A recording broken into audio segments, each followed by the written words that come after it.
story is David Lammy. David Lammy, the man who is today coming out across all news networks, not this because he won't talk to me, saying that he believes that the way to get over the 80,000 trial backlog in the United Kingdom, the justice problems that we have, is to get rid of juries. Forget that this safety net of 12 people, your peers from all demographics, will be involved in the process. No, we're going to get rid of them. It's all going to be about judges, so the most important ones can be jury trials. Now, I'm going to take you through a bit of a journey. That's what he's saying today. This is what he said in 2020, people. David Lammy.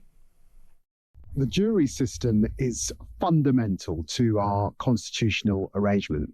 We should not use the coronavirus as a cover to abandon juries, which is the opportunity to be judged by 12 of your peers. Juries being replaced by judges and magistrates is effectively the establishment, rather than your peers who live in your community deciding what justice should be. That was your Justice Secretary, ladies and gentlemen, 5 years ago, saying we should indeed keep juries. Your Justice Secretary today says we shouldn't. Nigel Evans, former Deputy Speaker of the House of Commons, probably in a... Whereabouts are you, Nigel? Come on. I'm at Heathrow, but I've just come back from summer as opposed to going off to summer. So, yeah, I was in Tel Aviv yesterday. Good man. I don't want to be unfair on a personal level, but how the hell, in the name of the sweet Lord, did David Lammy make it to Deputy Prime Minister of the United Kingdom? The man is a joke, isn't he? Yeah, well, that would be one of the questions on Mastermind, which, of course, he famously appeared on, and he would not even be able to answer that himself. So it is what it is. But, you know, you've just played those words that he spoke just 5 years ago, where he said how important jury trials were. And if you were to get him in the studio somehow or other, you'd have to kidnap him and bring him in, clearly, Jeremy. But nonetheless, if you did get him in, he would come out with a form of words. He'd make a noise in the studio, ignoring what he said 5 years ago and saying how important it was because they've got such a big backlog, and how important it was to, to get justice done, because if justice isn't done, then nobody's getting, and all that sort of rubbish. The fact is that they are doing exactly what they want now. They're riding roughshod, not just over the judicial system, but over the economy of the country. There used to be this old joke when I was a kid. It said, how do you know if a politician is lying? And the answer was, their lips are moving. And the problem now is that it's turned from a joke into actuality. Well, now, this is amazing. And the reason I started with the jury thing is that's what he wanted today to be about. But then it transpires an hour and a half ago, Nigel, that he basically went on Sky and then the BBC to admit that, firstly, 2 prisoners had been escaping in the last 3 weeks, and then it was 12. I'm going to play you this is our Justice Secretary, the man who wants to get rid of juries, although he doesn't. More importantly, prisoners are escaping willy-nilly. This is Lammy just after 7 o'clock on Sky News. Have a listen, peeps. Are you aware of any more violent offenders or sex offenders? There have been releases in error since I made that statement, but I'd want to convey that the trend this year is fortunately downwards. Can you give me a number on how many? 2. There's been 2? There have been 2. And are they still at large, or have they been apprehended? Sophie, it's important that I release that data in the way that it's always been released. And it's also important that I work with police where someone is at large, and sometimes, because the police are about to nab somebody, they actually don't want me to discuss it. And it's important that they go on. But are those 2 people still at large or not? Are they? There are 2 people currently at large. Okay. So that was Sky, Nigel, at 7:10, 2 still at large. 20 minutes later, Calamity Lammy appeared on the BBC. Have a watch. I made it clear in Parliament that on a paper-based system, there will always be human error, and there has been a human error for all of my lifetime. Until we move to a completely digital system, I think it's impossible to rule out error. But there has been a spike. It's on a downward trajectory. There have been 12 since I made that statement. At the moment, 2 are currently at large. So 2 have been released by mistake or at large, or 12 have been... Look at it. Honestly, Nigel, how do you believe a word that comes out of that man's mouth? Well, as I said, sadly, it's not just him. It seems to me that the entire cabinet are in on it. The only person who wasn't in on it was Richard Hughes, the OBR chief, and he resigned last night. I mean, it is absolutely bonkers. And the real problem is, you know, there's always a problem with trust between politicians and the people. But it's gone to a new low now, Jeremy. And I'm just wondering that at the next general election, whatever manifestos people come out with, the people are going to scratch their heads and say, why should we believe any of you? It really is bringing the trust of the people about politicians and about politics generally to a new low. And I've been, you know, wandering around Parliament for 32 years. I've been in politics for about 50 years of my life, and I've never seen it as bad as it is now. It's really interesting. I always quote this guy who texted a few weeks ago saying, what's changed in this country is the silent majority have woken up, and any politician of any party needs to understand that the BS that's seemingly been fed to us for years is no longer right.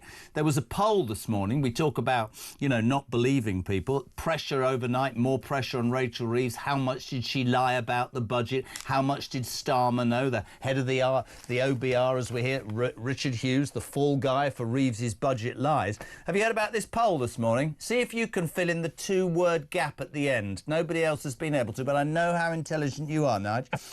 Over a third of people think Rachel Reeves exaggerated economic news in the budget, but in a massive blow to Keir Starmer, a majority now say that Labour are less trusted on the economy than blank blank. The Conservatives. Very good. No, Liz Truss, actually. No, Liz Oh, Truss. Liz Truss, well, she was a Conservative. But extraordinary, but not extraordinary when you, as you just said about manifestos, how are we supposed to believe anything that is said to us, essentially? Yeah.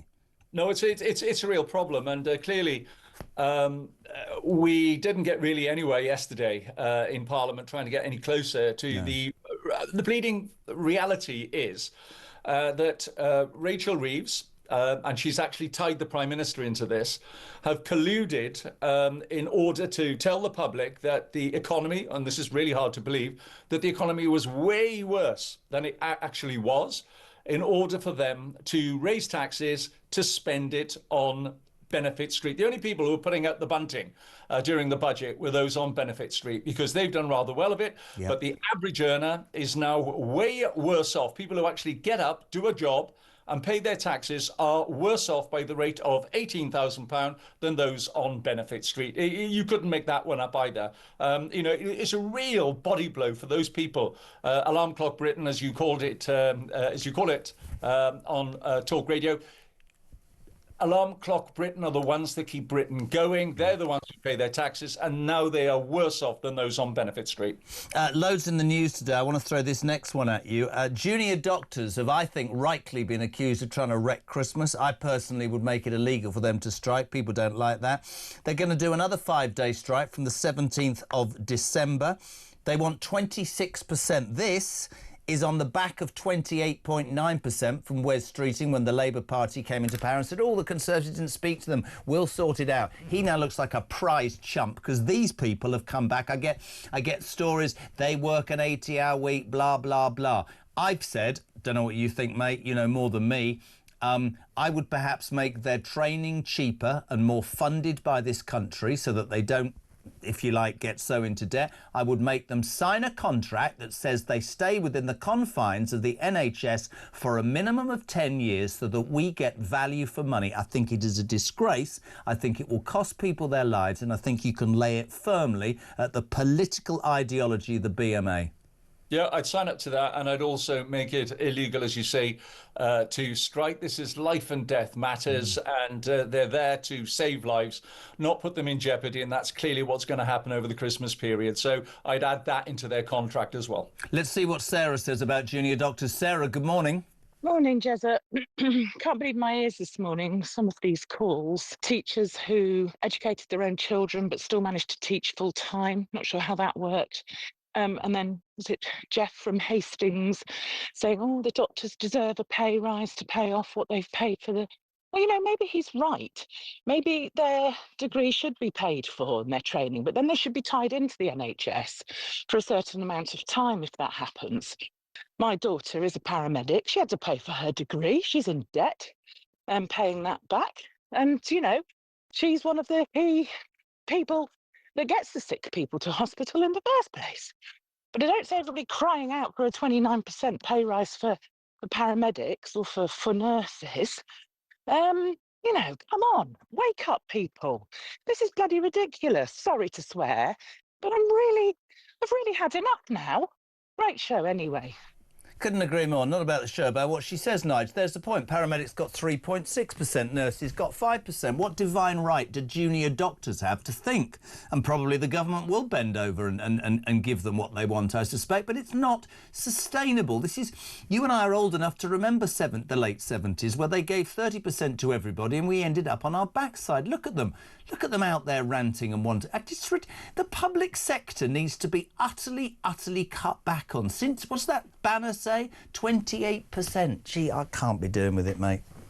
No, well, as you say, they asked for a huge amount and got it as soon as the Labour government got elected. And to think that they were going to be satisfied with that, I mean, the bleeding reality, Jeremy, is that if you pay them again, they're going to come back again. And now they know, thanks to the OBR, that the government's sitting on $4 and a bit billion more than they owned up to just before the budget. So they'll know there's money there. I mean, I wouldn't be surprised if we get the teachers and the tube drivers and train drivers looking as well at the pot of cash that they know now exists. They'll all want it. And the fact is, the government looked really weak post the election when they gave all these huge increases, which is basically taxpayers' money, to the union barons who were the ones that helped support them during the election.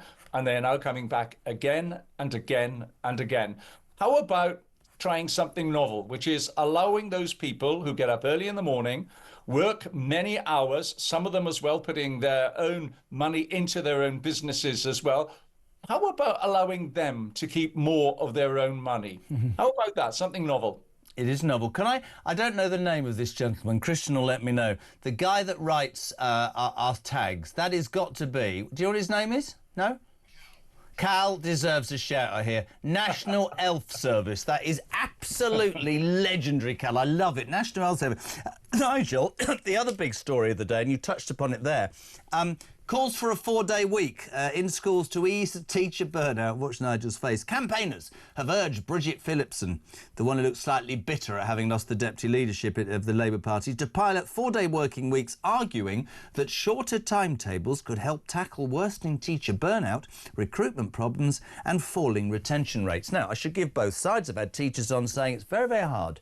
We have a lot of marking to do, and we start at 8 o'clock and we don't finish till 7, and then we have to do marking all weekend, and nobody understands the stresses and strains. We've had other people on saying, are you winding me up? You get 17 weeks holiday and the car park's like Cannonball Run at 3:32.